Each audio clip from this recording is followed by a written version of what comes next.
কোনো পার্টির বা কোনো দলের নাম না করে আমি আমার একটা ভিডিওতে বলেছিলাম যে তোদের সভায় নাকি লোক হচ্ছে না, তোদের পার্টির মিছিলে নাকি লোক হচ্ছে না, কি ব্যাপার। আমি কিন্তু কোনো দলের নাম করিনি। ও ভাই, 4-5টা দলের লোক এসে আমাকে কমেন্টে গালাগালি দিচ্ছে, মেরে দেবো, এই করে দেবো, সেই করে দেবো। এমনকি আমি যে দলকে সাপোর্ট করি সেই দলের লোকও ভাই গালাগাল দিচ্ছে আমাকে। মানে ভিডিওতে আমি বলিনি কোন দলের কথা, সেই জন্য আর কি বলবো, সবাই চাপে আছে যে মনে হয় আমার দলের কথা বলছে। মানে কোনো দলের সবাই কি লোক হচ্ছে না নাকি?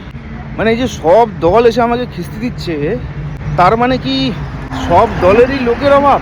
মানে কোনো দলই মনের ভেতর থেকে সন্তুষ্ট না, যা লোক হচ্ছে তাতে মনে হয় এবারে হেরে যাবে, এরকম ভাবনা চিন্তা নাকি সবার? জানি না সবাই কেন এত চাপে আছে। তোদের সবাই লোক হচ্ছে না এই কথাটা সবাই ভেবেছে যে আমাকে বলছে, মানে সব পার্টি ভাবছে ও আমাকে বলেছে, ও আমার পার্টিকে ক্রিটিসাইজ করে বলেছে, ও সার্কাস্টিক্যালি আমাকেই বলেছে, এরকম ভেবেছে। আরে ভাই, আমি কোনো পার্টির নামই নিইনি, তোরা সবাই সব পার্টির কথা ভাবছিস, নিজেরা নিজেদের পার্টির কথা ভাবছিস যে আমাকে মনে হয় বলছে। হ্যাঁ, এ কী রে, কোনো পার্টিতেই লোক হচ্ছে না? ইস,